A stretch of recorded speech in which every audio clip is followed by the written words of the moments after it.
경기도의 집값과 전셋값 하락이 빠르게 진행되고 있습니다. 교통 호재로 집값이 큰 폭으로 올랐던 지역의 낙폭이 더 큰 것으로 나타났습니다. 진통 끝에 원구성을 마친 경기도의회가 1차 추경 예산안을 통과시켰습니다. 운영은 정상화됐지만 여야 협치를 위한 상설협의체 구성을 두고 민주당과 국민의힘이 또다시 엇갈린 반응을 보이고 있습니다. 시흥 옥구천이 인근 공단에서 버린 유해물질로 오염돼 시흥시가 강력 단속을 예고했습니다. 하지만 솜방망이 처벌에 관리 주체가 모호해 실효성에 대한 의문이 제기되고 있습니다. 경기도 종합체육대회가 오는 25일 용인에서 개막합니다. 코로나19 영향으로 3년 만에 대회가 정상적으로 열리는 만큼 개최지인 용인시가 안전에 만전을 기하고 있습니다. 위클리 주요 뉴스입니다.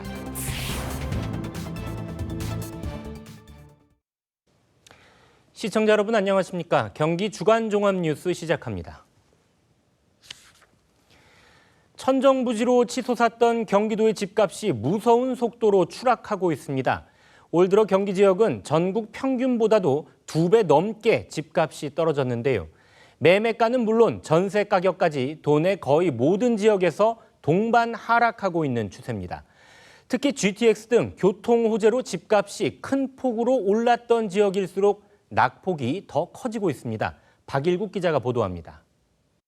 수원 지역에서 가장 많은 아파트가 들어서고 있는 망포동 일대입니다. 이달부터 입주를 시작하는 아파트는 줄잡아 3천여 세대. 대대적인 분양과 입주가 진행되면서 주변 영통 지역 집값에 적지 않은 영향을 주고 있습니다.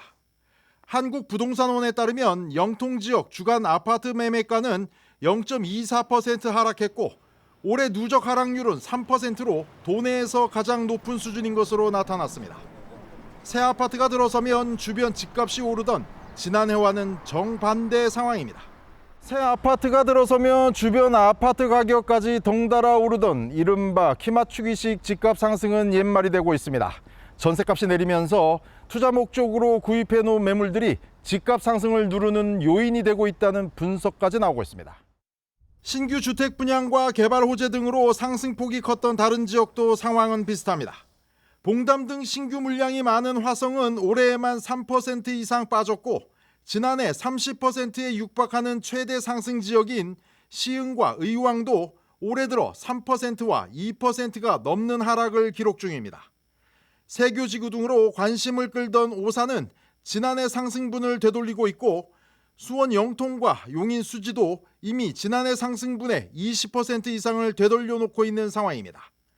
경기 지역 올해 평균 아파트값 하락률은 0.9%로 전국 평균 0.4%의 2배가 넘습니다. 8월 들어서만 2% 가까이 빠지고 있어서 낙폭이 더 커지고 있습니다.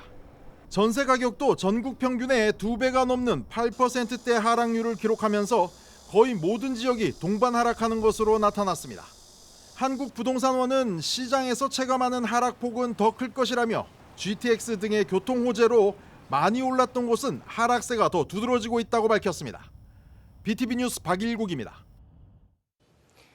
진통 끝에 원구성을 마친 경기도 의회가 1차 추경 예산안을 통과시켰습니다. 운영은 이제 정상화됐지만 이번에는 여야 협치를 위한 상설협의체 구성을 두고 민주당과 국민의힘이 서로 엇갈린 반응을 보이고 있습니다. 원만한 의회 운영까지는 아직도 갈 길이 멀어 보입니다. 박일국 기자가 보도합니다. 경기도의회가 원구성을 마치고 경기도가 제출한 1차 추경안을 승인했습니다. 한 달 이상 파행 끝에 처음으로 운영이 정상화된 겁니다. 민주당과 국민의힘은 의회 구성이 늦어진 것에 대해 도민께 죄송하다며 사과의 뜻을 밝혔지만 협치를 위한 상설기구를 설치하는 문제에 대해선 다른 입장을 분명히 했습니다. 민주당은 13년 만에 보수 교육감이 당선되면서 교육 현장의 불안이 커지고 있다며 교육청을 포함한 도정 전반의 상설협의체 구성을 제안했습니다.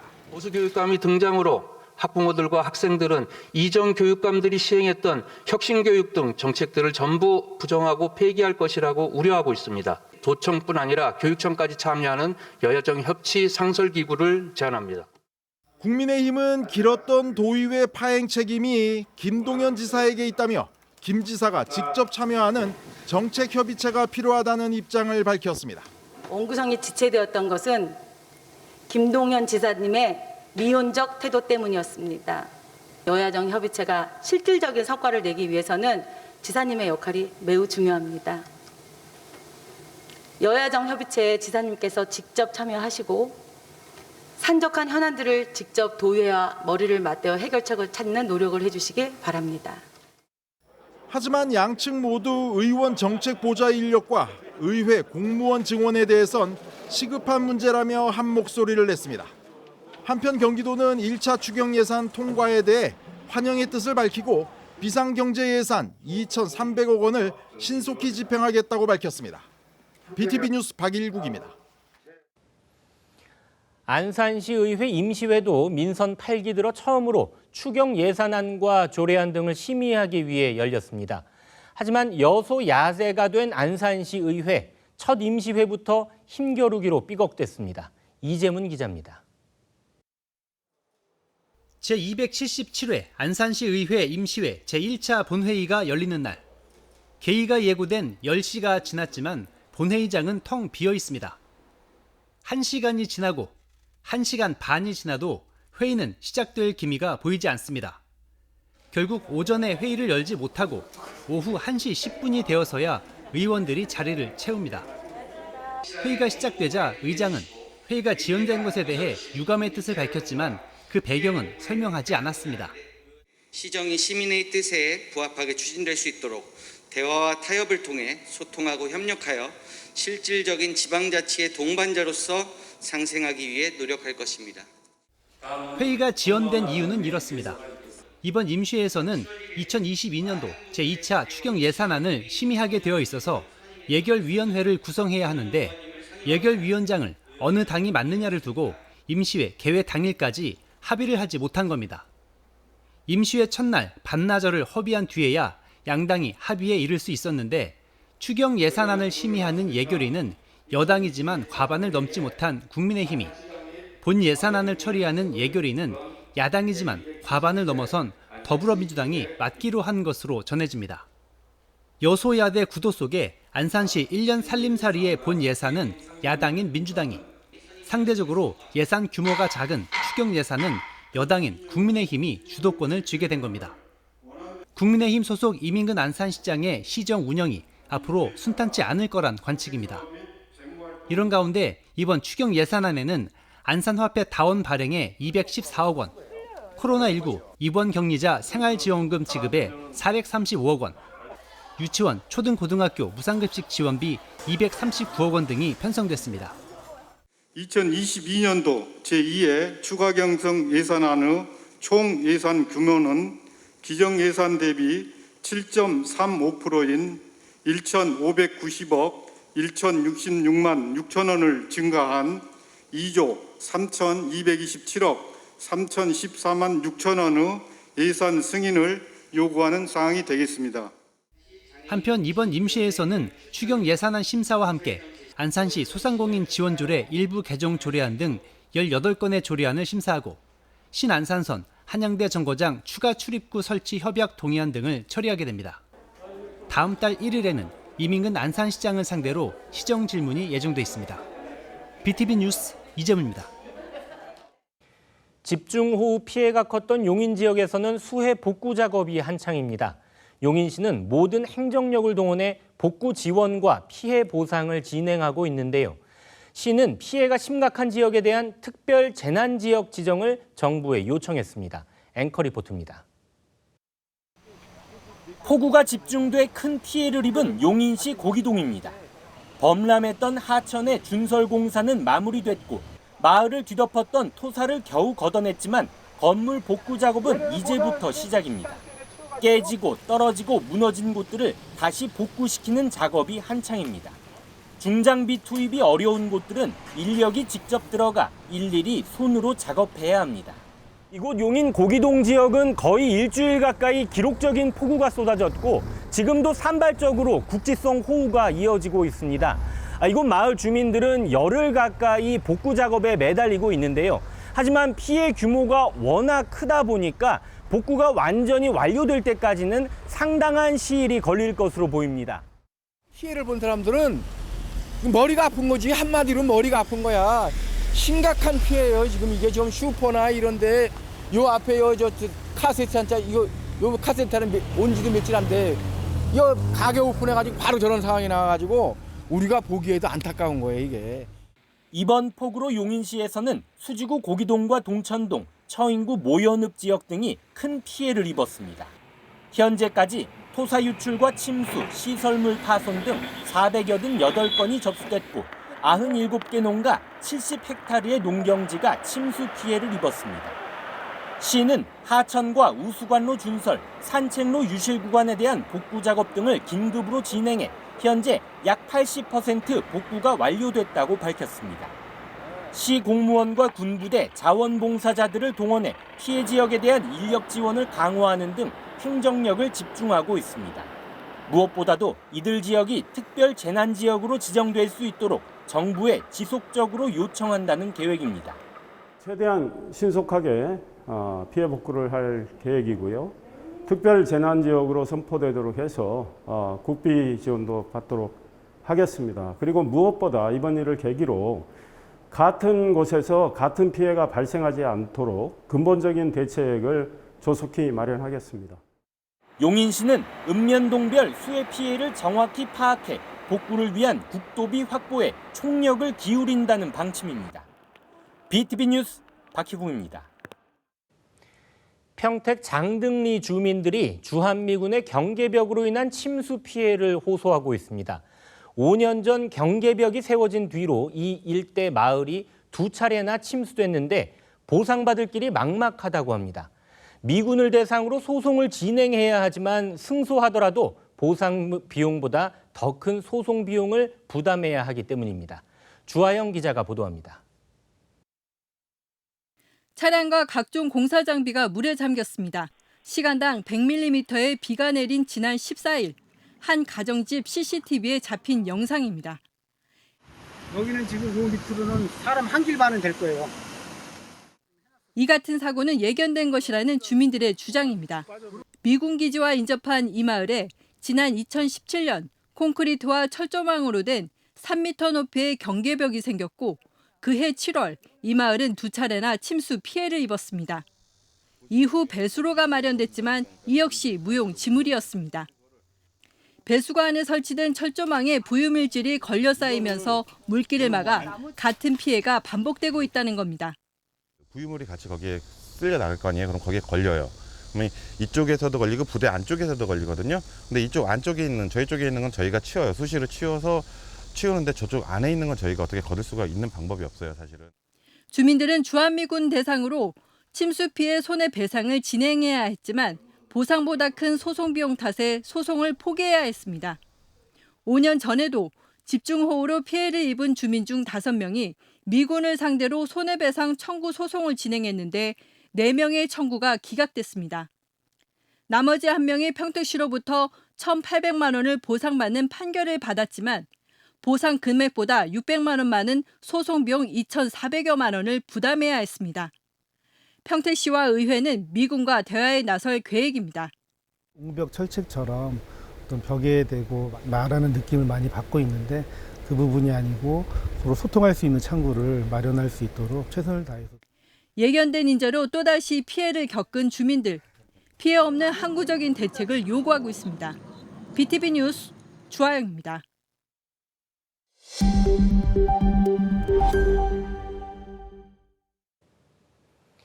시흥 옥구천이 인근 공단에서 버린 유해 물질로 오염돼 시흥시가 강력 대응을 예고했는데요. 지도 단속을 강화한다는 건데 정작 실효성에 의문이 제기되고 있습니다. 심각성에 비해 처벌은 솜방망이 수준이고 하천 관리를 3개 기관에서 나눠 하는 것도 문제라는 지적입니다. 김성원 기자가 보도합니다. 시흥 옥구천에 유해 물질이 유입된 건 지난 4일. 심각한 수질 오염을 일으키는 유기성 폐수가 하천으로 쏟아져 흘렀습니다. 더 이상의 오염을 막기 위해 시흥시는 100여 명의 인력을 투입해 수일간 방제 작업을 펼쳤습니다. 10여일이 지나고 다시 찾은 옥구천은 여전히 몸살을 앓고 있었습니다. 옥구천의 폐수가 방출된 지 벌써 보름이나 지났습니다. 하지만 현장은 물고기 떼가 죽어있고 기름이 둥둥 떠있는 등 아주 처참한 모습입니다. 아직 남아있는 폐수 위로 죽은 고기들이 부패하면서 악취도 진동합니다. 이 같은 하천 오염 행위는 매년 3-4건씩 발생하고 있습니다. 시흥시는 이에 따라 집중 단속반을 구성해 불시 점검 등을 펼치고 있습니다. 하지만 처벌은 솜방망이에 불과합니다. 그동안 시흥시가 적발한 업체 등에 대해 내린 조치는 30만 원에서 200만 원의 과태료 처분이 대부분입니다. 문제는 또 있습니다. 현재 하천 단속은 무려 3개 기관에서 담당하고 있습니다. 지정 폐기물과 유독 화학물질 단속은 환경부 소관이고 폐수와 대기는 경기도, 사업장 일반 폐기물과 악취는 시흥시가 맡고 있습니다. 한자리에서 일어나는 사안을 3원화로 관리하고 있는 겁니다. 권한이 서로 다르다 보니 민원이 발생해도 3개 기관이 서로 미루는 경우도 있습니다. 이 과정에서 아예 해결 자체가 되지 않는 상황도 발생하고 있습니다.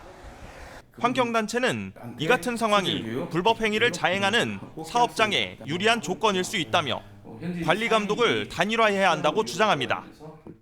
지방 사무가 강화된 시점에서 좀 폐수 같은 경우에는 3, 4, 5종 내지는 4, 5종 정도를 지방 사무로 이관해주고 업체의 기본 현황과 생산 물품 또 사용하는 약품들을 확인을 해서 향후 이게 DB를 구축을 해서 저희가 이제 혹시 어떤 문제가 발생했을 경우에 이것들을 확인하고. 또한 시흥시는 무엇보다 중요한 것은 사업장마다 양심을 버리는 행동을 하지 않는 것이라고 밝혔습니다. 한번 환경 오염이 되면 수년 이내에는 복원이 불가합니다. 그리고 또 이걸 복구 작업하는 데는 비용이 상당히 많이 들어갑니다. 그래서 좀 업체에서 스스로 어떤 환경에 대한 그 관리 노력 또 관심 이런 부분을 꼭 좀 당부드리고 싶습니다. 버려지는 양심 속 오염되는 하천. 개인의 그릇된 판단이 자연과 나아가서는 시민들의 안전도 위협할 수 있다는 것을 잊어서는 안 된다는 지적입니다. BTV 뉴스 김성원입니다.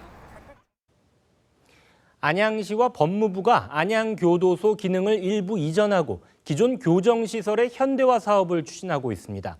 교도소를 없애는 게 아니라 구치 기능을 존치하면서 미결수 수용시설은 남겨지게 됩니다. 20년 넘게 교도소의 완전 이전을 요구해온 안양 시민들은 반발의 목소리를 높이고 있는데요. 지역 정가에서도 갑론을박이 벌어지고 있습니다. 보도에 이창호 기자입니다. 안양교도소는 지난 1963년 지어진 교정시설로 전국에서 가장 오래됐습니다. 이곳에서는 형이 확정된 기결수를 수용하는 교도소에서 형이 확정되지 않은 미결수도 함께 수용하고 있습니다. 이런 가운데 안양시와 법무부는 18일 안양교도소 이전과 법무시설 현대화를 위한 협약을 체결했습니다. 법무부는 지어진 지 60년 된 건물을 오는 2027년까지 현대화 시설로 바꿔 구치소로 계속 이용하고 교도소 기능은 이전할 계획입니다. 현대시설로 바뀌는 구치소를 제외한 나머지 부지는 안양시가 2030년까지 개발한다는 내용입니다. 하지만 안양교도소 전체 이전을 기대했던 주민들은 구치소 존치 입장에 강하게 반발하고 있습니다. 안양시 수건사업 1호로서 꼭 필수적으로 안양 시민이 바라는 게 전체적인 이전을 꼭 바랍니다. 주민들을 이용한 것밖에 되지 않겠느냐 그런 생각도 들고 적극적인 정치인들이 협의해서 시의 발전을 위해서라도 꼭 필수적으로 해야 되지 않겠나 그렇게 생각됩니다. 한 시의원은 안양시와 법무부가 교도소는 이전하고 구치소는 남기려는 건 시민과의 약속을 어긴 것이라며 강도 높게 비판했습니다. 분명한 것은 안양교도소 이전은 안양 시민들의 오랜 수건 사업이기 때문에 부분 이전을 추진하고 있다는 것은 안양 시민을 속이고 우롱하는 처사이므로 즉각 중지되어야 된다고 봅니다. 불똥이 지역 정가로 튀면서 여야의 논쟁으로 확전되고 있습니다.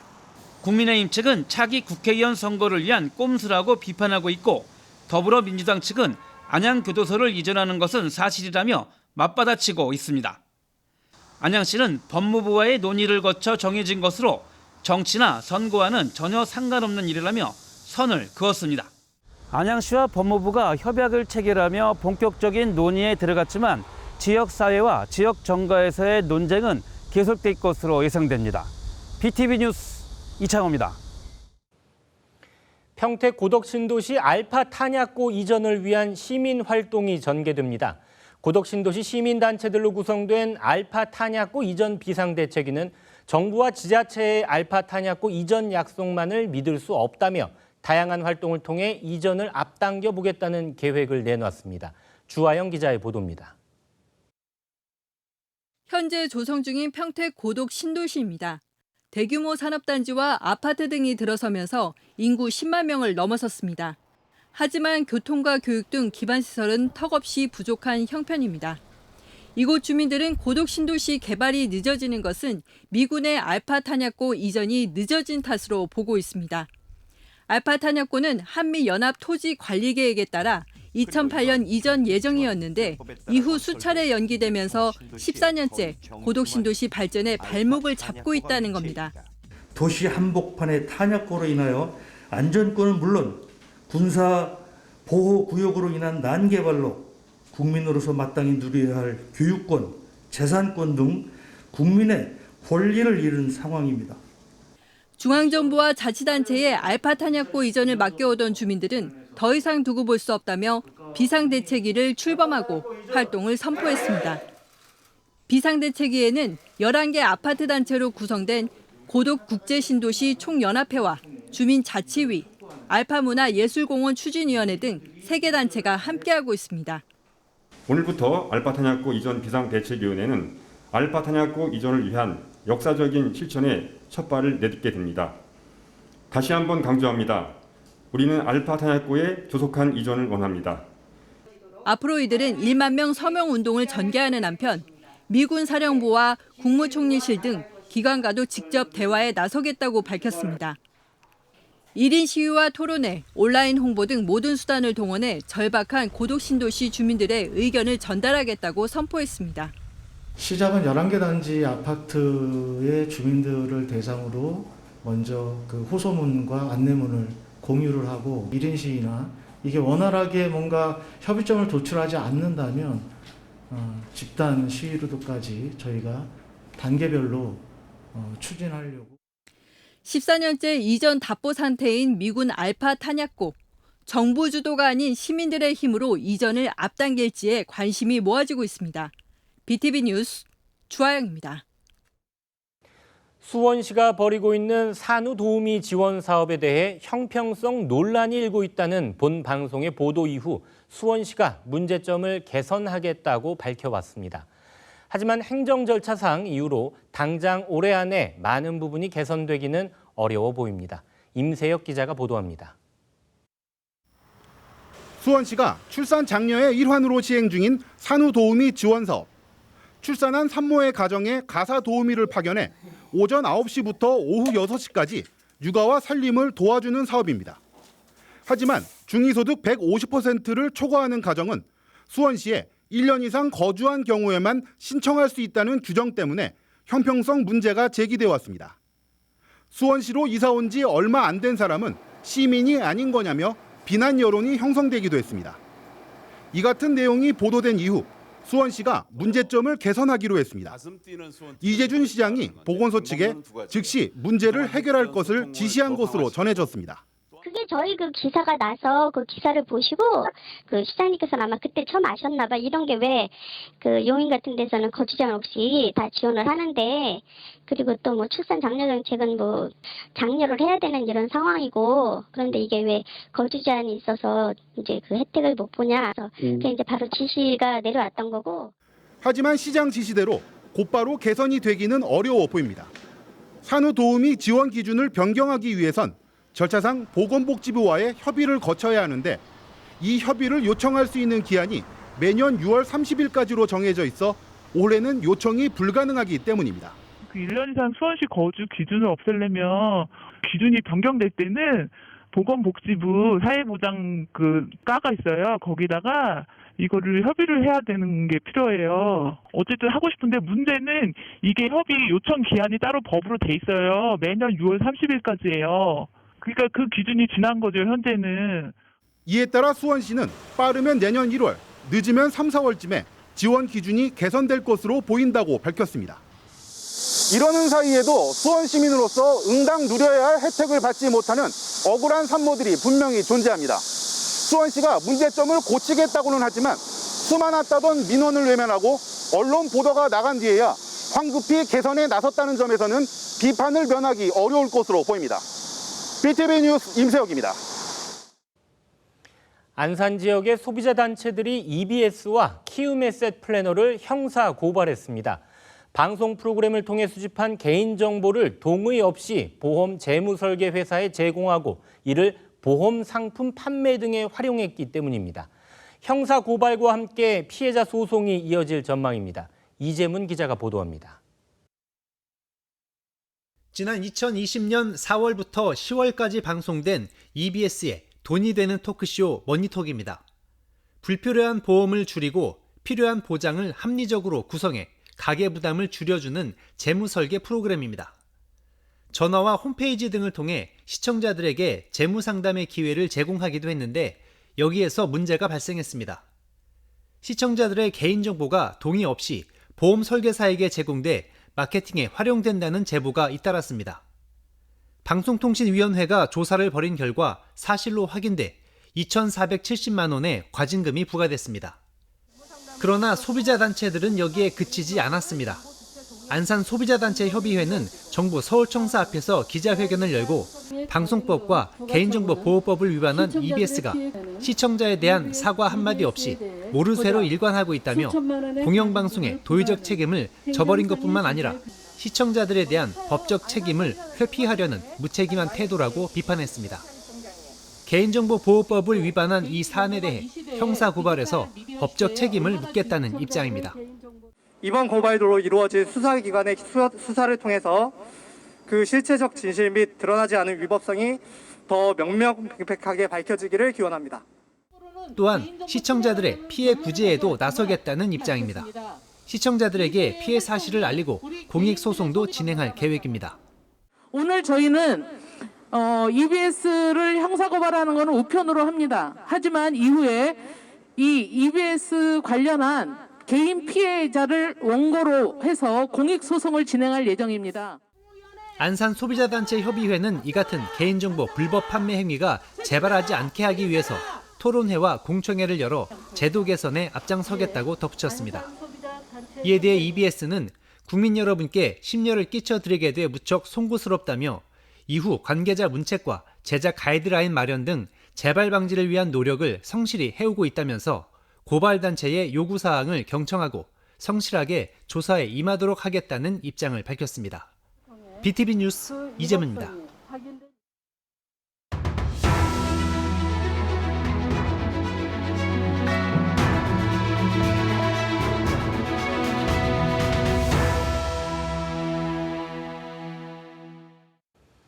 경기도 종합체육대회가 오는 25일 용인에서 개막합니다. 코로나19 영향으로 3년 만에 정상적으로 열리는 대회인데다 올해 특례시로 승격한 용인시에서 열리는 만큼 준비에 만전을 기하고 있는데요. 이번 대회에서는 도체전 처음으로 AI 스포츠 중계 시스템이 도입됩니다. 앵커 리포트입니다. 지난 2019년 안산에서 열린 65회 체육대회를 끝으로 멈춰버린 경기도 종합체육대회. 그리고 2년 연속 코로나19로 취소됐다가 3년 만에 용인에서 다시 개최됩니다. 이번 대회에는 경기도 각 시군을 대표하는 12,000여 명의 선수단이 참가해 열전을 치릅니다.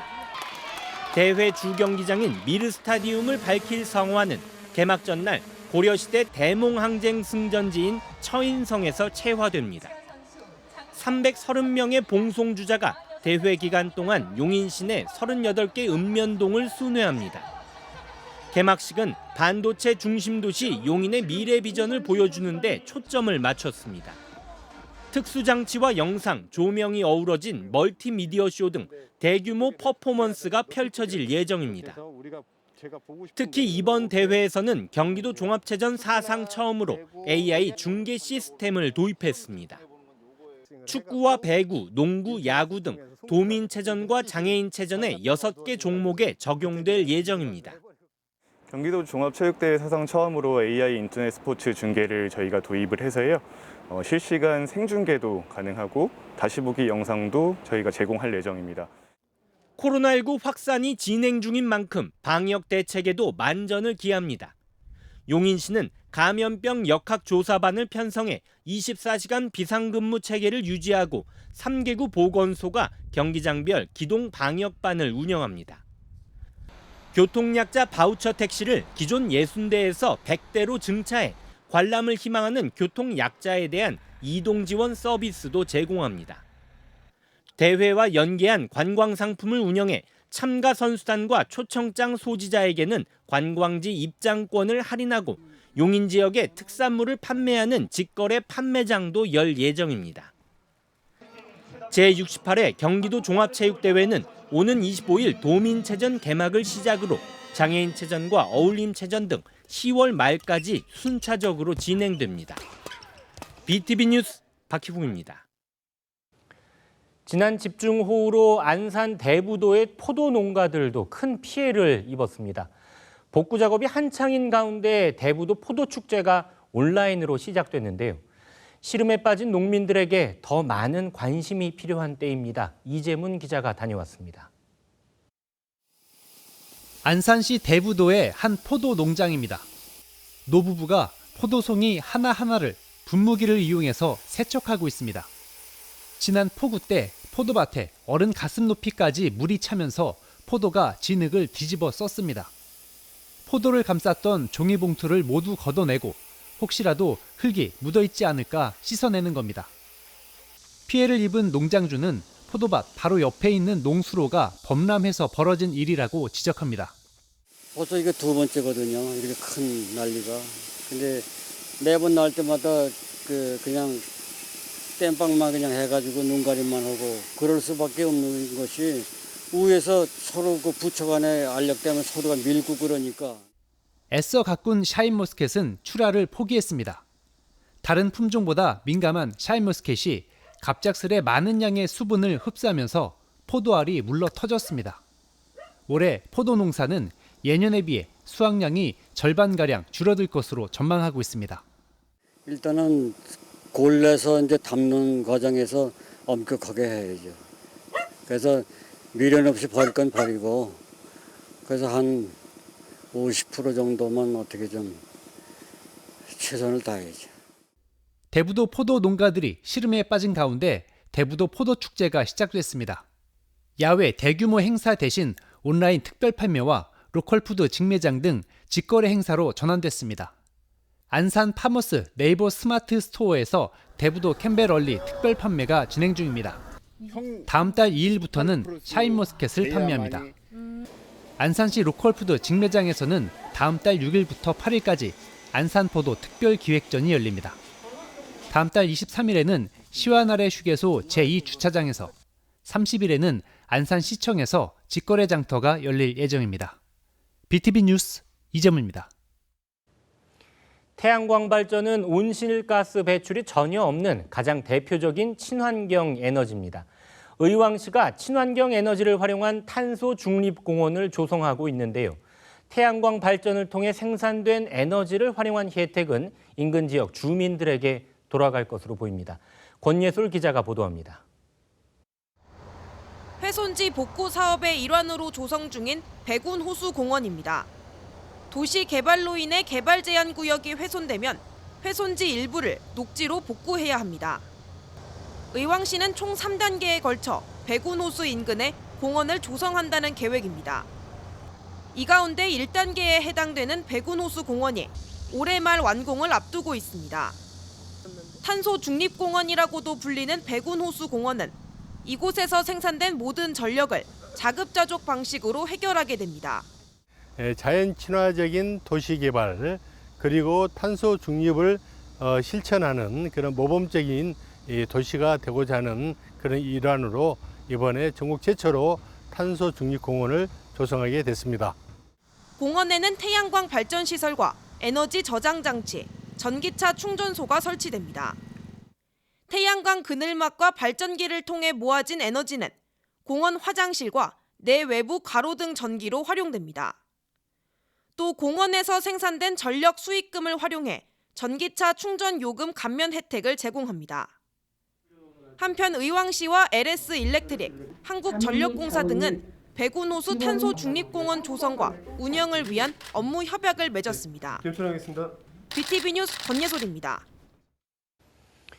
수원시에는 최근 새로운 관광 명소로 떠오른 곳이 있습니다. 드라마 촬영지로 알려진 행궁동의 이른바 우영우 김밥이라는 가게인데요. 수원시는 이 기세를 몰아 젊은 층을 아우르는 지역 관광 활성화에 박차를 가하기로 했습니다. 김효승 기자가 보도합니다. 수원 행궁동의 한 음식점 앞에 긴 줄이 늘어섰습니다. 가던 길을 멈추고 인증사진을 찍는 사람들도 곳곳에 눈에 띕니다. 이른바 우영우 김밥 가게로 한 드라마 촬영지로 알려지면서 지역의 새로운 명소가 됐습니다. 이 우영우 촬영지가 있다고 해서 친한 언니랑 같이 이렇게 왔습니다. 우영우 김밥집 갔다가 또 카페도 많고 해서 언니랑 같이 카페 가기로 했어요. 이제 수원에 치니까 우영우 김밥집도 나오고 또 다른 촬영지들도 많이 나와서 같이 보면 또 재밌을 것 같아서 그래서 또 이쪽으로 오게 됐어요. 행리단길이라는 키워드에 더해 드라마 촬영지가 인기를 끌면서 행궁동 일대엔 특히 젊은 관광객들의 발길이 늘고 있습니다. 코로나 장기화에 화성행궁 일대 상권도 타격을 입어왔던 상황. 상인들은 드라마의 인기를 반기면서 이런 분위기가 계속 이어지기를 바라고 있습니다. 용인이나 여기 부천이나 그런 쪽에서도 그 우영 김밥집 때문에 손님들이 오시더라고요. 매스컴의 효과가 아무래도 조금이나 더 있지 않을까. 그래서 조금 더 매출이 좀 더 상승한 것 같긴 해요. 수원시도 이 기세를 몰아서 관광 사업에 박차를 가하기로 했습니다. 수원시는 올 하반기 대규모 행사를 이어가는 한편 SNS와 휴대폰 앱 등을 활용해 젊은 층을 대상으로 한 홍보도 늘린다는 계획입니다. 소나성 미디어아트쇼, 세계遺産 축전, 능행차, 소나성 문화제까지 해서 올 하반기에 준비가 돼 있고 스마트 웹도 개발을 해놨기 때문에 거기에 본격적으로 실행화 된다면 아마 편안한 더 관광이 될 수 있을 것 같습니다. 새로운 명소가 이끈 관광객들의 관심이 계속 이어질 수 있을지 관심입니다. BTV 뉴스 김효수입니다. 용인시의 상징 캐릭터인 조아용이 오프라인에서 굿즈로 판매되기 시작하면서 불티나게 팔려나가고 있습니다. 판매 4개월 만에 매출 1억 원을 달성했는데요. 수익금은 전액 취약계층의 일자리 창출에 사용되면서 잘 만든 지자체 캐릭터가 사회적 가치를 창출하는 선순환 구조를 만들어가고 있습니다. 앵커 리포트입니다. 용인시 지명의 용을 사용해 만들어진 캐릭터 조아용입니다. 귀엽고 친근한 이미지로 시민들에게 큰 인기를 얻자 시는 저작권을 개방해 굿즈로 판매하기 시작했습니다. 오프라인 매장에서 열쇠고리 인형과 머그컵, 볼펜 등 20여 가지의 굿즈를 판매하는데 불티나게 팔려나갑니다. 일부 품목은 일시 품절될 정도로 인기가 뜨겁습니다. 여기 가게가 생기면서부터 좀 자주 오는 편이에요. 아이들 인형부터 시작해서 노트, 신발 주머니, 여러 등등 스탬프도 애들이 굉장히 좋아하거든요. 매장이 문을 연 지 4개월 만에 매출은 1억 원을 넘어섰습니다. 민간 온라인 마켓 상품보다 저렴한 가격에 판매하고 수익금은 전액 취약계층의 취업과 창업에 활용되면서 시민들이 더 많은 관심을 보이고 있는 겁니다. 이게 캐릭터에서 그냥 그치는 게 아니라 여기 또 지역 내 주민들한테 또 일자리 창출까지 하게 되고 저희가 이런 걸 또 구매함으로써 또 다시 지역에 사회적으로 환원될 수 있다는 점에서 되게 좋은 취지라고 생각이 돼서 이렇게 물건을 구매하러 오게 됐습니다. 용인시는 시민들의 의견을 반영해 제품 라인업을 더 늘리기로 했습니다. 마스크 스트랩과 스탬프, 어린이날과 어버이날에 맞춘 시즌 상품을 더 확대하고 친환경 제품이라는 점도 홍보에 활용한다는 계획입니다. 시의 마스코트 캐릭터가 다양한 상품으로 수익을 내면서 동시에 사회적 가치를 창출하는 선순환 구조를 만들어가고 있습니다. 이 사업을 통해서 일자리 창출이 됐고요. 그리고 여기서 일하시는 분들이 가져가시는 자립 활성화 기금이 많이 늘어났어요. 그래서 자아를 위해서 도약하시는 데 큰 도움이 되실 거라고 봅니다. 용인시는 앞으로 지속적으로 조화용 캐릭터의 다양한 이미지를 개발해 시민들에게 제공한다는 방침입니다. BTV 뉴스 박희봉입니다. 코로나19로 어려움을 겪고 있는 안양 지역의 예술인들이 사회적 협동조합을 구성해 활동하고 있습니다. 일자리도 만들고 공연으로 지역 주민과 문화를 나누며 마을 공동체 역할을 톡톡히 하고 있는데요. 지난달에 이어 두 번째 공연을 준비하고 있다고 합니다. 이창호 기자가 만나봤습니다. 서울의 한 연기학원, 안해농 사회적 협동조합에 참여하고 있는 배우들이 모여 연습에 몰두합니다. 오는 30일 안양 아트센터 수리홀 무대에 어린이 동화음악극 달려라 지브라를 올리기 위해서입니다. 얼룩말과 호랑이, 곰과 양, 토끼 등 5종류의 동물들이 꿈을 향해 미션을 하나하나씩 풀어나가는 과정을 담은 모험극입니다. 동물들의 캐릭터를 이전에 어떤 용감한 호랑이, 이렇게 우직한 곰 이런 거를 조금 다 탈피를 했어요. 그래서 선입견을 깨자. 그래서 우리 어린이들이 다 다르지만 그리고 원하는 모습이 있는데 지금은 그 모습이 아닐지라도 이제 꿈을 향해 찾아가는 여정이 됐으면 좋겠다라고 생각을 해서 다르지만 우리가 힘을 합해서 꿈을 향해 달려가는 이야기로 만들었습니다. 음악과 연극이 합쳐진 어린이 동화음악극 달려라 지브라에 참여하는 배우들은 안양 등에서 활동하는 지역 예술인들입니다. 아무래도 코로나 때는 이제 공연 자체가 많이 이제 취소되기도 하고 있던 공연들이 없어지는 경우가 많아서 그 공연을 할 기회가 많이 없었는데 이렇게 또 같이 공연할 수 있는 이제 기회를 만들어 주신 거에 되게 감사하기도 하고 또 이제 다른 그 분야에 있는 예술가들이랑 같이 협업할 수 있다는 게 재밌어서. 지난 6월 설립된 안해농 사회적 협동조합에 참여하고 있는 배우들로 지역 주민과 문화를 함께 나누고 일자리도 만들기 위해 뜻을 모았습니다. 코로나로 인해서 문화예술인의 일자리가 없어지다 보니까 그 고립감을 해소하기 위해서 쉬고 있는 예술인들을 모았고요. 그렇게 해서 6명을 처음에 모아서 사회적 협동조합을 시작하게 되었습니다. 배우들은 코로나19로 위축됐었지만 사회적 협동조합에서 활동하며 다시 활기를 찾아가고 있습니다. 무엇보다 또 음악도 같이 하고 악기팀도 오셔서 같이 해주고 그러니까 너무 즐겁고 되게 풍성한 공연을 할 수 있어서 전 정말 좋았어요. 우선 아이들한테 에너지도 많이 얻고 뭔가 할 수 있다는 것 자체가 저는 정말 행복했던 것 같아요. 앞으로의 목표는 어려움을 겪고 있는 지역 예술인들에게 공연할 수 있는 기회를 찾아주는 데 있습니다. 저도 배우들을 많이 이제 알고 있고 배우들이 근데 좀 설 수 있는 자리가 많지가 않아요. 코로나 팬데믹 같은 경우가 처음 저희가 겪었잖아요.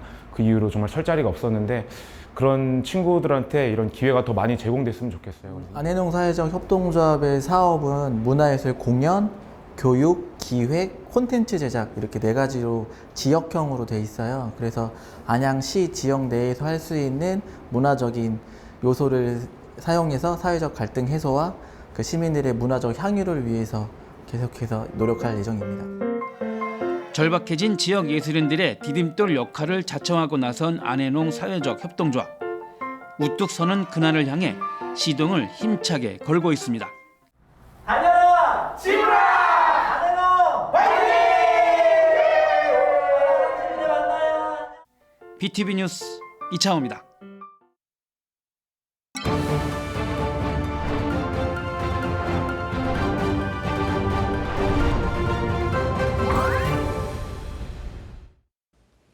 경기도의회 예산결산특별위원회가 코로나19 대응 등 민생경제 안정을 위해 경기도가 제출한 1조 4천억 원 규모의 추가 경정 예산안을 심의했습니다.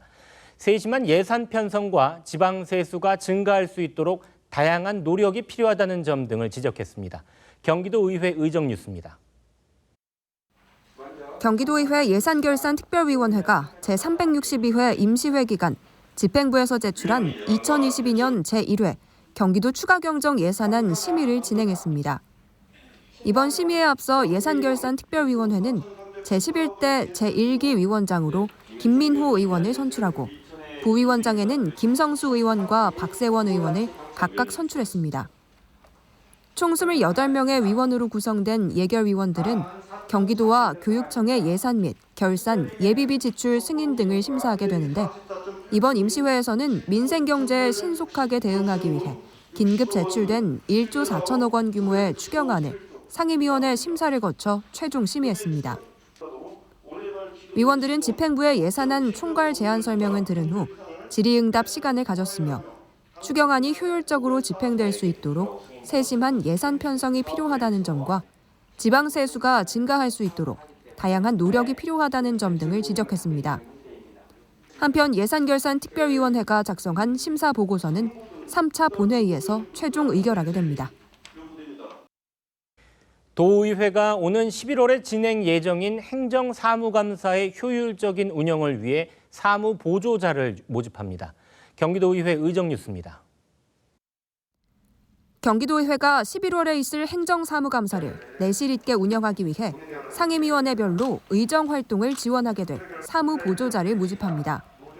행정사무감사 사무보조자는 행정사무감사가 진행되는 동안 상임위원회별로 민간 전문가, 경력자, 관련 학위 소지자를 위촉하여 운영하는 것으로 행정사무감사 기간을 전후해 8주간 활동하게 됩니다. 모집 분야는 도의회 운영위원회, 기획재정위원회 등 상임위원회 12개 분야이며 접수 기간은 9월 7일까지 경기도의회 홈페이지와 우편 등을 통해 관련 서류를 접수하면 됩니다. 한편 경기도의회는 행정사무감사 사무보조자를 통해 매년 증가하고 있는 행정사무감사 업무의 효율적인 운영뿐 아니라 도민의 의정활동에 직접 참여할 기회도 제공하고 있습니다. 이상으로 경기 주간 종합 뉴스를 모두 마칩니다. 시청해주신 여러분 고맙습니다.